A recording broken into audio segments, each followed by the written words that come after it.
Hello students, स्वागत है आपका अपने चैनल MGM कैरियर इंस्टीट्यूट में। तो स्टूडेंट्स, सॉल्यूशन चैप्टर में आज हम कॉलिगेटिव प्रॉपर्टी को और आगे फर्दर प्रोसीड करेंगे। उससे पहले अगर आपने हमारे चैनल को सब्सक्राइब नहीं किया है तो जल्दी से सब्सक्राइब कर दें और बेल आइकन को प्रेस करना ना भूलें ताकि आपको हमारे डेली लाइव लेक्चर्स का नोटिफिकेशन सबसे पहले मिले। ओके स्टूडेंट्स, तो आइए हम बात करते हैं हमारी अगली colligative property, elevation in boiling point. मतलब कि बॉइलिंग पॉइंट का बढ़ जाना। क्यों बढ़ जाता है बॉइलिंग पॉइंट? अब मैंने शुरुआत में बता दिया था, कॉलिगेटिव प्रॉपर्टी में हम क्या करते हैं, नॉन वॉलेटाइल सॉल्यूट को डिसॉल्व करते हैं प्योर सॉल्वेंट में, वॉलेटाइल सॉल्वेंट में। ठीक है, तो इससे क्या होता है कि वेपर प्रेशर जो होता है डिक्रीज़ हो जाता है। इसका मतलब बॉइलिंग पॉइंट क्या हो जाएगा, बढ़ रहा है, क्योंकि vapour pressure and boiling point में इन्वर्स रिलेशन होता है। ठीक है, तो when a non-volatile solute is dissolved in pure solvent, then its vapor pressure will decrease and it means its boiling point will increase। अब यहाँ पे कुछ एक सिंबल हमें काम में लेने हैं, जैसे कि T0B यहाँ पे होगा बॉइलिंग पॉइंट ऑफ सॉल्वेंट। ठीक है, नॉट वाला जो भी टेम्परेचर होगा वो हमेशा किसका रहेगा, सॉल्वेंट का, और जो सिंपल होगा वो किसका रहेगा, सॉल्यूशन का। तो यहाँ से टी बी किसका है, बॉइलिंग पॉइंट ऑफ सॉल्यूशन।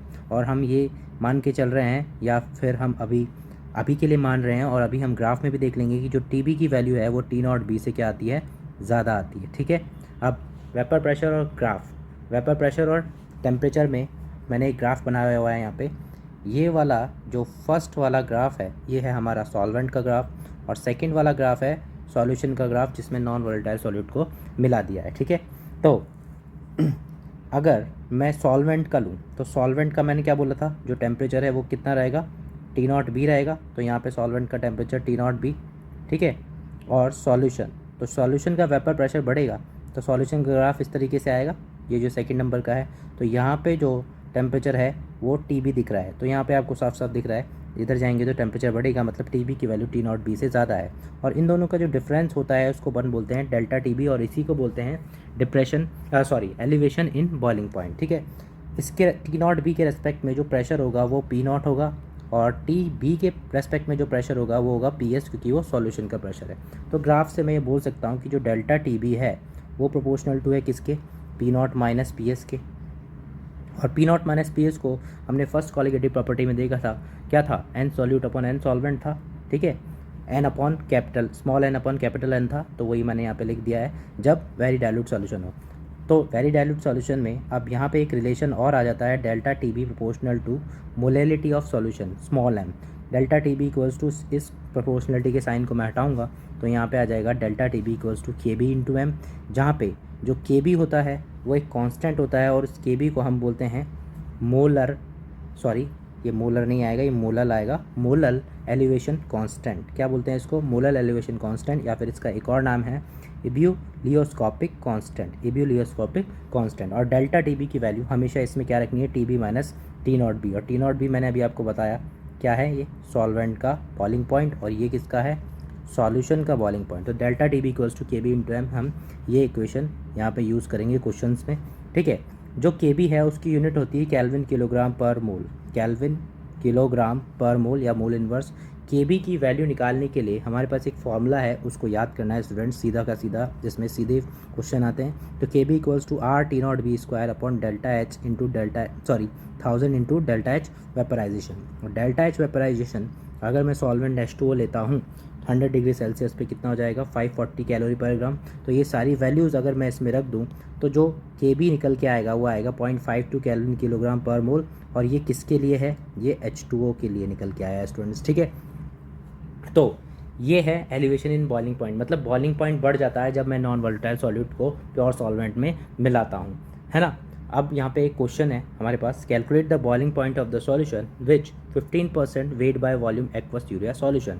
और उसकी हमें डेंसिटी दे रखी है 1.2 ग्राम पर ml, सेंटीमीटर क्यूब मतलब ml, और KB दे रखा है 0.52, इसका यूनिट वही है केल्विन किलोग्राम पर मोल। तो हमें क्या लगाना है, हमें बस क्या लगा देना है, delta TB equals to KB into M, ये इक्वेशन लगा दे रही हैं। अब 15% W/V, इसका मतलब है कि 15 gram of urea is in 100 ml solution. ये मैं फर्स्ट लेक्चर में बता चुका हूँ इनका क्या मतलब होता है। ठीक है, तो अगर मैं M ऑफ सॉल्यूशन निकालूँ, ठीक है, मास ऑफ सॉल्यूशन निकालूँ तो वो क्या आ जाएगा D into V, because density equals to mass upon volume. तो डेंसिटी हमें दे रखा है 1.2 और वॉल्यूम कितना है 100 ml, तो ये कितना हो जाएगा 120 ग्राम। मास ऑफ सॉल्यूशन आ जाएगा 120 ग्राम।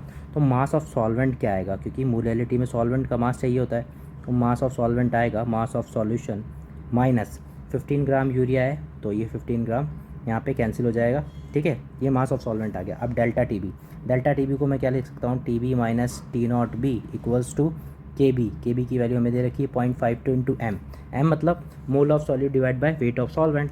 तो मोल ऑफ सॉल्यूट कितना है 15 ग्राम यूरिया है, तो यूरिया का मॉलिक्यूलर वेट 60 और वेट ऑफ सॉल्वेंट किलोग्राम में, तो wait of solvent 120 into 15, 120 minus 15, ये तो ग्राम में आया। अब किलोग्राम में चाहिए तो इसको किससे मल्टीप्लाई कर दूँ मैं 1000 से।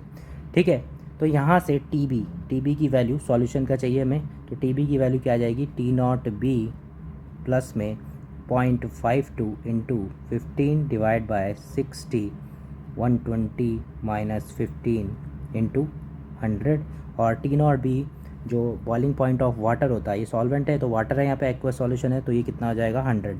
तो 100 plus 0.52 into 15 upon 60, 120 minus 15 into 1000। तो इसको आपको सॉल्व करना है स्टूडेंट्स, ये अपना आंसर आ जाएगा। ठीक है, तो इस तरीके से इस क्वेश्चन को हम सॉल्व करेंगे। नेक्स्ट क्वेश्चन है, due to addition of x gram of glucose in 200 gram aqueous solution, elevation in boiling point of the solution is 2.6 kelvin, then find x। हमें इस बार जो सॉल्यूट है उसका वेट निकालना है। ठीक है, और हमें 200 ग्राम एक्वस सॉल्यूशन दे रखा है, एलिवेशन इन बॉइलिंग पॉइंट भी दे रखा है। ठीक है, तो delta T B equals to K B into M. अब एक्वस सॉल्यूशन है तो यहाँ पे के जो के बी की वैल्यू है अंडरस्टूड हम क्या ले लेंगे पॉइंट में 52। ठीक है, केल्विन किलोग्राम पर mole. Again delta T B equals to K B into M. बहुत ही सिंपल क्वेश्चन आते हैं इसके। ठीक है, बस पहचानना आना चाहिए कि ये क्वेश्चन आया कहाँ से है। तो हमें डेल्टा टी बी की वैल्यू कितनी दे रखी है 2.6, के बी है 0.52 और एम मतलब मोलैलिटी। तो मोलैलिटी क्या होता है x डिवाइड बाय ग्लूकोज, इसका मॉलिक्यूलर वेट कितना आएगा 180 इंटू 200 ग्राम सॉल्यूशन है, मतलब सॉल्वेंट का सॉल्यूशन तो वही है, तो ये जब कितना हो जाएगा 1000 डिवाइड बाय 200, क्योंकि वो ग्राम में है तो उसको किलोग्राम में कन्वर्ट करने के लिए 1000 से डिवाइड करते हैं या 1000 से मल्टीप्लाई करके इस तरीके से लिख सकते हैं। तो यहाँ से हमारे पास x की वैल्यू आ जाएगी, वो आ जाएगी 2.6 into 180 into 200 divide by 0.52 into 1000, और ये सब चीज़ें आप ही को सॉल्व करनी है, कैलकुलेशन आपको करना है। ठीक है, ये ग्राम, ये अपना आंसर है। ठीक है, मैं बस रास्ता दिखा सकता हूँ, अगेन मैं बोल रहा हूँ मैं केवल रास्ता दिखा सकता हूँ, चलना आपको खुद है। ठीक है, नेक्स्ट कॉलिगेटिव प्रॉपर्टी आती है अपने पास डिप्रेशन इन फ्रीजिंग पॉइंट, इसको हम डेल्टा टी एफ से डिनोट करते हैं। ठीक है, डिप्रेशन इन फ्रीजिंग पॉइंट इसको डेल्टा टी एफ से डिनोट करते हैं। तो सबसे पहले मैं बता दूँ आपको फ्रीजिंग पॉइंट क्या होता है। बॉइलिंग पॉइंट तो आपको पता होगा क्या होता है। फ्रीजिंग पॉइंट होता है जहाँ पे, सीधी भाषा में, जहाँ पे जो कोई सॉलिड है वो जमने लगता है, फ्रीज होने लगता है, उसको बोलते हैं फ्रीजिंग पॉइंट। लेकिन डेफिनेशन के तौर पे ये है, it is the temperature at which liquid and solid phase of substance exist in equilibrium. ठीक है, जो आइस है वो क्या है सॉलिड, और जो वाटर है वो क्या है लिक्विड, ये इक्विलिब्रियम पे होते हैं। और अगर ये H2O के लिए लूँ तो ये जो फ्रीजिंग पॉइंट आएगा ये 0 डिग्री सेल्सियस पे आ जाता है। या फिर मैं इसको बोल सकता हूँ the temperature at which vapour pressure of liquid solvent and solid solvent are equal, मतलब दोनों का वेपर प्रेशर क्या हो जाए इक्वल, उस टेम्परेचर को हम बोलते हैं क्या फ्रीजिंग पॉइंट। ठीक है, नाउ अब अगेन हम क्या करते हैं कॉलिगेटिव प्रॉपर्टी में नॉन वोलेटाइल सॉल्यूट मिलाते हैं वोलेटाइल सॉल्वेंट में। तो due to addition of non volatile solute in volatile solvent, जो फ्रीजिंग पॉइंट है सॉल्यूशन का वो डिक्रीज़ हो जाएगा। क्यों हो जाएगा उसको समझते हैं। यहाँ पे एक कंटेनर आपको दिख रहा होगा, इस कंटेनर में आइस एंड वाटर का इक्विलिब्रियम चल रहा है। अब अगेन मैंने नॉन वॉलेटाइल सॉल्यूट मिलाया NaCl, तो इसके चारों तरफ यहाँ H2O, इसको पार्टिकल घेर लेंगे। तो एडिशन ऑफ NaCl मिलाने के बाद क्या होगा, जो H2O लिक्विड है वो डिक्रीज़ होगा। तो H2O लिक्विड डिक्रीज़ होगा तो इक्विलिब्रियम डिस्टर्ब हुआ, तो डिस्टर्ब होगा तो रिएक्शन कहाँ जाएगी आगे की तरफ जाएगी। तो अब H2O सॉलिड जो है वो डिक्रीज़ हो जाएगा। H2O सॉलिड अगर डिक्रीज़ हो गया तो अब लिक्विड बढ़ रहा है और सॉलिड कम हो रहा है, तो वापस उसको सॉलिड में करने के लिए मुझे टेम्परेचर पहले से और ज़्यादा कम करना पड़ेगा। तो क्या हो रहा है यहाँ पे, then low temperature is required to freeze the water, so freezing point क्या हो जाएगा यहाँ पे डिक्रीज़ हो जाएगा। ये चीज़ आपको यहाँ पे मुझे समझानी थी। ठीक है, अगर मैं ग्राफ की बात करूँ वेपर प्रेशर और टेम्परेचर में, तो पहले केवल क्या है H2 है, तो पहले इसका ग्राफ इस तरीके का आता है, यहाँ से यहाँ तक ये लिक्विड फॉर्म में रहता है, उसके बाद इस पॉइंट पे आके ये सॉलिड फॉर्म में बदलने लगता है, ठीक है। और अगर मैं H2 और NaCl में मिलाऊंगा तो ये वाला पॉइंट जो है ना थोड़ा बाद में आएगा, क्योंकि अब दो कंपोनेंट को जमाने के लिए मुझे ज़्यादा टेम्परेचर को कम करना पड़ेगा, टेम्परेचर को और ज़्यादा कम करना पड़ेगा, तो ये पॉइंट यहाँ पे आएगा। अब ये पॉइंट केवल H2 के लिए था, तो H2 क्या है, सॉल्वेंट है, तो इसको मैं बोलूँगा T0F और इस पॉइंट को मैं बोलूँगा TF। अब यहाँ पे आपको दिख रहा होगा T0F की वैल्यू ज़्यादा है और इस डिफरेंस को अपन बोलते हैं डेल्टा TF, ठीक है। यहाँ ये नॉर्मल टेम्परेचर होता है 25 डिग्री सेल्सियस, इस डिफरेंस को अपन बोलते हैं delta TF। Delta TF equals to क्या हो जाएगा, T0F माइनस TF, क्योंकि फाइनल माइनस इनिशियल अपन करते हैं। अगेन जैसे हमने एलिवेशन इन बॉइलिंग पॉइंट में किया था वैसे ही डिप्रेशन इन फ्रीजिंग पॉइंट में करेंगे। Delta TF equals to KF into M। यहाँ पे KF की वैल्यू, जो KF है वो अलग कांस्टेंट है, उसको बोलते हैं मोलर डिप्रेशन कांस्टेंट या फिर क्रायोस्कोपिक कांस्टेंट, और इसकी यूनिट वही होती है केल्विन किलोग्राम पर मोल। अगेन जैसे KB निकाला था वैसे ही KF के लिए फॉर्मूला है KF equals to R T0F square upon delta H fusion into 1000, क्योंकि यहाँ पे क्या हो रहा है, फ्यूज़न हो रहा है। तो डेल्टा H फ्यूज़न जो H2 है के लिए 0 डिग्री सेल्सियस पे क्या आ जाएगा, 80 कैलोरी पर ग्राम। इन सब की वैल्यू इस फॉर्मूले में पुट करूँगा तो KF की वैल्यू मेरे पास आ जाएगी 1.86 केल्विन किलोग्राम पर मोल, लेकिन ये किसके लिए है, वाटर के लिए। अब मैं बार बार KF एंड KB की वैल्यू वाटर के लिए निकाल रहा हूँ, इसका मतलब नोट पॉइंट में ये लिखा हुआ है कि जो KF एंड KB होता है वो किस पे डिपेंड करता है, सॉल्वेंट के नेचर पे। अगर मैंने सॉल्वेंट बदल दिया तो KF एंड KB की वैल्यू भी बदल जाएगी, ठीक है। क्वेश्चंस में हमें क्या याद रखना है कि डेल्टा TB जो होता है वो होता है TB minus T0B, and delta TF जो होता है वो होता है T0F माइनस TF, ठीक है। और नॉट वाला हमेशा किसके लिए रहेगा, सॉल्वेंट के लिए, और जो सिंपल रहेगा वो सॉल्यूशन के लिए यहाँ पे हमें दिखाई देगा, ठीक है स्टूडेंट्स। तो आइए अब हम क्वेश्चन करके देखते हैं कि हमें ये समझ में आया है कि नहीं आया है। तो क्वेश्चन है यहाँ पे, boiling point of the solution is 102.6 degree Celsius. हमें निकालना है calculate the freezing point of the solution and this solution is directed to 10 times. KB दे रखा है, KF दे रखा है, ठीक है। अब फॉर्मूला तो वही लगाना है, delta TB equals to KB into N and delta TF equals to KF into M, लेकिन हमें यहाँ M नहीं दे रखा, तो कैसे सॉल्व करेंगे। तो सॉल्व करते हैं इसको। सबसे पहले मैं लगाता हूँ delta TB equals to KB into M। Delta TB मतलब TB minus T0B equals to KB की वैल्यू 0.52 और M मुझे दे नहीं रखा।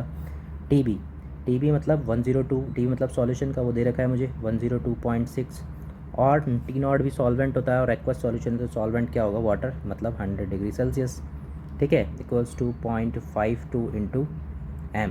यहाँ से मैं M निकाल लूँगा स्टूडेंट्स। पहले M कितना आएगा यहाँ से, 2.6 डिवाइड बाई 0.52, ये M आ गया। अब अगेन मुझे क्या करना है, delta TF equals to KF into M calculate करना है। डेल्टा TF मतलब T0F minus TF equals to KF की वैल्यू 1.86 और M अभी हमने निकाला क्योंकि M तो बदलेगा नहीं, तो 2.6 अपॉन 0.52, ठीक है। तो यहाँ से ये जो T0F है ये 0 हो जाएगा, क्यों, क्योंकि सॉल्वेंट क्या है, वाटर है, और वाटर का फ्रीजिंग पॉइंट 0 डिग्री सेल्सियस होता है। तो यहाँ से हमारे पास TF की वैल्यू आएगी माइनस में 1.86 इंटू 2.6 डिवाइड बाई 0.52। चलो मैं इसको कैलकुलेट करके बता देता हूँ आपको। तो ये हो जाएगा माइनस में 0.93 डिग्री सेल्सियस। अब आप देख रहे होंगे कि जो टेम्परेचर है वो और ज़्यादा कम हो गया है, तो आपको ये पता लग गया होगा कि जो फ्रीजिंग पॉइंट है वो क्या हो जाता है, डिक्रीज़ हो जाता है नॉन वोलेटाइल सॉल्यूट मिलाने की वजह से, ठीक है। नेक्स्ट क्वेश्चन है, 1 gram of a non volatile hydrocarbon is dissolve in 100 gram of acetic acid. Hydrocarbon जो है वो हो गया सॉल्यूट और एसिटिक एसिड हो गया सॉल्वेंट। TF हमें दे रखा है, KF देखो यहाँ पे बदल भी गया है 3.6 केल्विन किलोग्राम पर मोल, और T0F भी हमें दे रखा है। हमें पूछा है जो सॉल्यूट है उसका मॉलिक्यूलर वेट क्या होगा। तो again simple, delta TF equals to KF into M। ये जो सॉल्यूशन चैप्टर है ना बहुत ही सिंपल चैप्टर है, बस इसमें एक बार इसको समझ लो और फिर क्या करना है, बस इक्वेशंस लगानी होती है अपने को, ठीक है। तो डेल्टा TF क्या आएगा, T0F minus TF equals to KF की वैल्यू कितनी है 3.6 इंटू M। तो यहाँ से T0F माइनस TF इसको कैलकुलेट करूँगा स्टूडेंट्स, तो ये आ जाएगा 0.18, ठीक है। 0.18 इक्वल्स टू 3.6 इंटू M। तो यहाँ से M की वैल्यू निकालूंगा तो वो आ जाएगा 1/20, दिख रहा है मुझे, ठीक है, 1/20। अब मोलैलिटी 1/20, तो यहाँ पे मैं मोलैलिटी का फॉर्मूला लगाता हूँ। मोलैलिटी इक्वल्स टू क्या होता है, मोल ऑफ सॉल्यूट। तो 1 डिवाइड बाय मॉलिकुलर वेट, ये तो हो गया मोल ऑफ सॉल्यूट, और सॉल्वेंट का वेट ग्राम में है इसलिए 1000 डिवाइड बाय 100 कर दूंगा मैं। ये यहाँ से मॉलिकुलर वेट आ जाएगा कितना, 200 AMU, ये अपना आंसर आ जाएगा। ठीक है, तो इस तरीके से हम इन दोनों क्वालिटेटिव प्रॉपर्टीज़ को समझ के इनके क्वेश्चन सॉल्व करेंगे। आई होप आपको ये दोनों क्वालिटेटिव प्रॉपर्टी समझ में आ गई होगी। इसके आगे का चैप्टर हम नेक्स्ट वीडियो में कंप्लीट करेंगे। Okay students, thank you.